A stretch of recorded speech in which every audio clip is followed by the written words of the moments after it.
আমার বন্ধু বামাজিরা, আমার বন্ধুরা, আমার দয়াল নবীকে গাছপালা, পশু পাখি, তরুলতা, বৃক্ষরাজি, পাথর পর্যন্ত আমার নবীজিকে চিনেছে, ঠিক কিনা বলুন বন্ধু? এরকম ভাবে অসংখ্য আয়াত রয়েছে আমার নবীজির শান সম্পর্কে। ওর একটি আয়াত বলা যাবে, ও বন্ধু, আমার নবীকে মানতে হবে।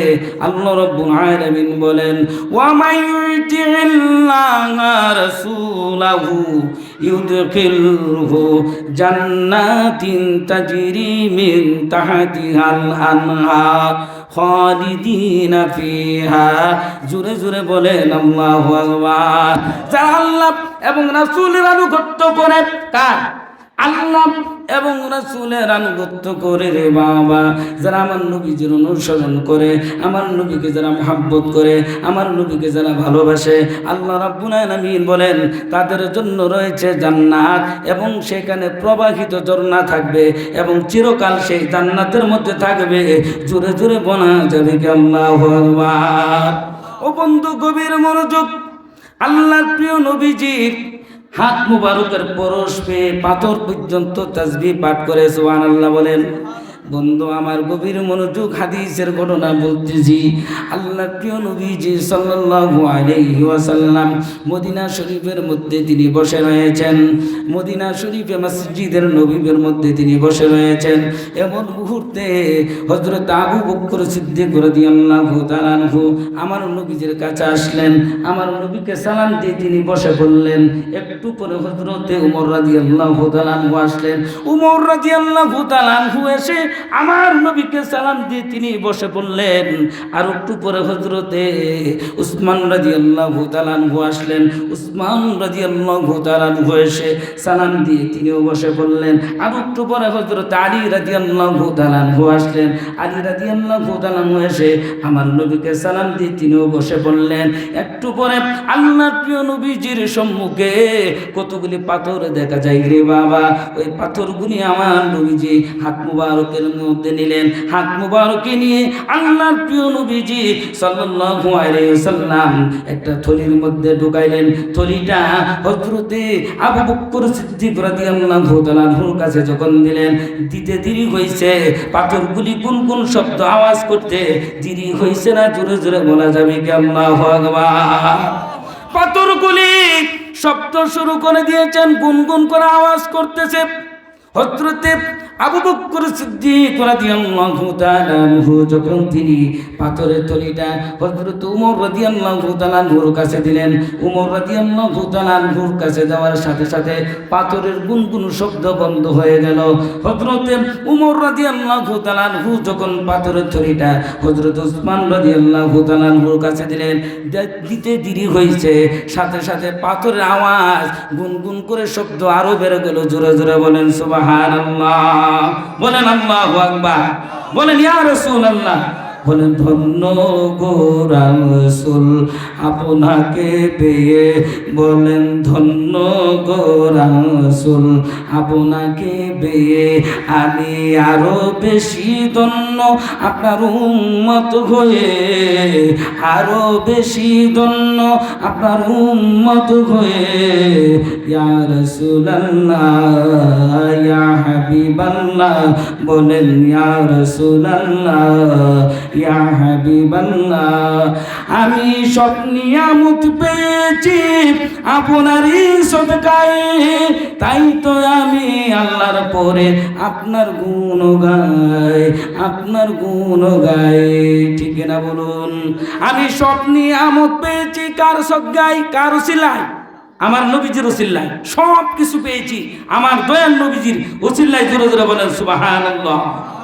ওমা আরসালনাকা ইল্লা রাহমাতাল লিল আলামিন, নবীজি হলেন तमाम পৃথিবীর দুজাহানের সব কিছু রহমত। জোরে জোরে বলেন সুবহানাল্লাহ। আর একটু জোরে বলেন আল্লাহু আকবার। তাহলে সেই নবীজির উসিল্লা আমরা সব কিছু পেয়েছি। এই জন্য সাহেব যারা তারা বলতেছেন, আমি সব নিয়ামত পেয়েছি আপনারই সদকায়ে, তাই তো আমি আল্লাহর পরে আপনার গুণ গায়ে, আপনার গুণ গায়ে আমি গাইব গুণগান। আপনার মোহাব্বত নিয়ে বলেন আমি গাইব গুণগান, আপনার মোহাব্বত নিয়ে আমি মরতে চাই আপনার প্রেমিক হয়ে। ইয়া রাসূলুল্লাহ ইয়া হাবিবাল্লাহ, বলেন ইয়া রাসূলুল্লাহ ইয়া হাবিবাল্লাহ, আমি ধন্য গো রাসূল আপনাকে পেয়ে, আমি আরো বেশি ধন্য আপনার উম্মত হয়ে। ইয়া রাসূলুল্লাহ ইয়া হাবিবাল্লাহ, জোরে জোরে বলা যাবে কি আল্লাহু আকবার। ওই আমার যুবক ভাইয়েরা, আমার পান্তান পানার যুবক ভাইয়েরা, আমার পর্দার মা বোনেরা, জ্ঞানী গুণী বাবা ভাইয়েরা, মুরব্বী বাবা ভাইয়েরা, গভীর মনোযোগ। আমার নবীজির শান কত মহান। আল্লাহ রাব্বুল আলামিন প্রত্যেকটা কোরআনের প্রত্যেকটা হরফে হরফে আমার নবীজির শান দিয়েছেন, ঠিক কিনা বলুন? আর একটু জোরে বলেন আল্লাহু আকবার। বন্ধু, আজকে দেখা যায় অনেক লোক আছে, তাদের টুপি আছে, দাড়ি আছে, পাগড়ি আছে, জুব্বা আছে, কিন্তু নবীজির নাম আল্লাহর নামের সাথে লেখা যাবে না, এই কথাগুলি বলে। কিন্তু আপনারা কোনোদিন এইগুলি শুনেন নাই রে বাবা। তারপরে কিভাবে আপনার দিন ধরে তাদেরকে সাপোর্ট করার জন্য কিভাবে আপনি তাদেরকে সাপোর্ট করেন? কোরআনের মধ্যে তো আল্লাহ রাব্বুল আলামিন এরকমভাবে 40টির উপর আয়াত আমার নবীজির নাম আল্লাহর নামের সাথে রয়েছে। জোরে জোরে বলা যাবে কি আল্লাহু আকবার। আর যারা বিয়াদবে রাসূল, যারা দুশমনে রাসূল, আল্লাহকে এবং রাসূলকে যারা মানে না, তারা হলো কাফের। তারা কি কাফের? এই কথা আমি বলি নাই রে বাবা। আল্লাহ রাব্বুল আলামিন বলেছেন সূরা নিসার 134 নম্বর আয়াতের মধ্যে, আল্লাহ রাব্বুল আলামিন বলেন, ইয়া আইয়ুহাল্লাযীনা আমানু আমিনু আমানু আমিনু বিল্লাহি ওয়া রাসূলিহি, হে ঈমানদারগণ তোমরা ঈমান আনো আল্লাহ এবং রাসূলের উপরে। সুবহানাল্লাহ বলেন, আর একটু জোরে বলেন আল্লাহু আকবার। কার উপরে ঈমান আনার জন্য বলছে? আল্লাহ এবং রাসূলের উপরে। ও বন্ধু, শুধু তা নয়, ওয়াল কিতাবিল্লাযী নাযালা আলা রাসূলিহি, এবং যে রাসূলের উপরে কিতাব নাজিল হয়েছেন ওই কিতাবের উপরে তোমরা কি করো? বিশ্বাস স্থাপন করো, ঈমান আনয়ন করো। ওয়াল কিতাবিল্লাযী আনজালা ক্বাবলু আনজালা মিন ক্বাবলু, এবং ওই কিতাবের উপরে নাজিল অবতীর্ণ হয়েছে, যা অবতীর্ণ হয়েছে তার প্রতি তোমরা ঈমান আনো। এবং আমার নবীজির পূর্বে যে কিতাব নাজিল হয়েছে ওই কিতাবগুলির প্রতি তোমরা পূর্ণ বিশ্বাস স্থাপন করো। যেমন তাওরাত, জাবুর, ইনজিল কিতাব, এমনিভাবে আরও সহিফাগুলি কিতাব রয়েছে, ওইগুলির প্রতি পূর্ণ বিশ্বাস স্থাপন করার নাম হলো ঈমান। জোরে জোরে বলা যাবে কি আল্লাহু আকবার। বন্ধু, যদি নবীকে না মানেন, আল্লাহকে যদি কোনো ব্যক্তি অস্বীকার করে, ওই ব্যক্তি হলো কাফের। আল্লাহ রাব্বুল আলামিন পরের অংশ বলতেছেন, ওয়া মাইয়াকফুর বিল্লাহি ওয়া মালাইকাতিহি ওয়া কুতুবিহি ওয়া রাসূলিহি ওয়া বিল ইয়াউমিল আখির ফাকাদ দাল্লা দালালান বাঈদা। যারা আল্লাহকে অস্বীকার করে এবং ফেরেশতাগণকে অস্বীকার করে এবং আল্লাহ কিতাব সমূহকে অস্বীকার করে, রাসূলগণকে যারা অস্বীকার করে, আল্লাহর আখিরাতকে এবং পরকালকে যারা অস্বীকার করে রে বন্ধু, ওই অস্বীকার ব্যক্তি হলো কাফের। কাফের, জোরে জোরে বলেন আল্লাহু আকবার। শুধু তা না, আল্লাহ রাব্বুল আলামিন বলেন যে ফাকাদ দাল্লা দালালান বাঈদা, আর এই লোকগুলি প্রকাশ্য পথভ্রষ্টের মধ্যে রয়েছে। জোরে জোরে বলেন নাউযুবিল্লাহ। প্রকাশ্য পথভ্রষ্টের মধ্যে তারা রয়েছে, ঠিক কিনা বলুন? এরপর এমন আছে কতগুলি লোক, তারা কি করে? ঈমান আনে, এটি মুনাফিকরা করে, ঠিক কিনা বলেন? মুনাফিকরা করে, ঈমান আনে আবার কাফের হয়, ঈমান আনে আবার কাফের হয়। এরকম আছে কি নাই? আর একটু জোরে বলেন।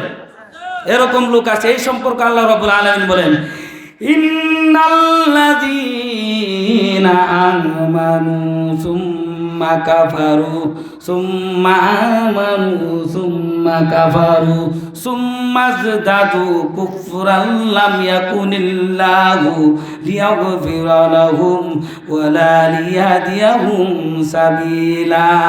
জোরে জোরে বলা যাবে কি আল্লাহু আকবার। দেখেন আল্লাহ কি বলেন, ও বন্ধু গভীর মনোযোগ। আল্লাহ রাব্বুল আলামিন বলেন, নিশ্চয়ই যারা ঈমান এনেছেন, ঈমান আনার পরে সুম্মা কাফার, অতঃপর কাফের হয়ে গেছে, কুফরি করেছেন। ঈমান আনার পরে আবার কুফরি করছে, এরকম লোক আছে কি নাই? কথা বলেন না কেন?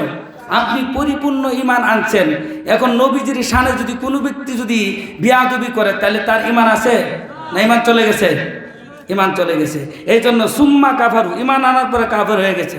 আবার বলতে সুম্মা আমানু, আবার কত পরে সে ঈমান আনয়ন করেছে। দেখেন, এখন যদি আপনি ঈমান আনেন আর এই ঈমানের উপরে যদি অটল থাকেন তাহলে আপনি ঠিক আছেন। তারপরে যদি ঈমান আনছেন আবার, কিন্তু আপনি আবার সুম্মা কাফারু, আপনি আবার কাফের হয়ে গেছেন। এই কাফের অবস্থায় যদি সে অটল থাকে, নিমজ্জিত থাকে, আর যদি সে কোনোদিনও যদি ঈমান না আনে, তখন আল্লাহ রাব্বুল আলামিন বলছেন যে কুফরান লাম ইয়াকুনিল্লাহু লিয়াগফিরা লাহুম ওয়ালা লিয়াহদিয়াহুম সাবিলা। আল্লাহ তাকে কখনো আর ক্ষমা করবেন না। জোরে জোরে বলেন আল্লাহু আকবার।